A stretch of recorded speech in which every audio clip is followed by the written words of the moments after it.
మంత్రసాలు కూడా లేరు పక్కనే. అంటే డెలివరీ అంటే ఆ తల్లిని కాపాడుకుంటూ వస్తున్నారు. ఎవరు అనుకుంటున్నారు? యోసేపు గారు. ఇప్పుడు మరియ గారేమో నడుచుకుంటూ వెళ్ళిపోతుంది. ఏ టైంలో ఏం జరుగుతుందో కూడా తెలియదు. ఎవరికి అనుకుంటున్నారు? యోసేపు గారికి, మరియ గారు. నేను అనుకుంటా మార్గం మధ్యలో ఆవేశం ఎక్కువ ఇచ్చేద్దండి, అంతే కదా.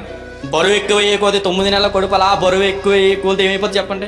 నడవలేరు, నిజమే కదా. కాలు ఉబ్బిపోతుంటే అది కూడా బై వాక్. ఎన్ని రోజులు? 7 రోజులు.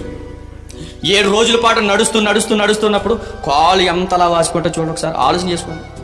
అదే మన ఇంటికాడ ఉండి మన పని మనం చేసుకుని అలా 4 నరకలు అలా నడిచి వచ్చేలాడికి మన కాళ్ళు అంతలా వాసిపోతాయి.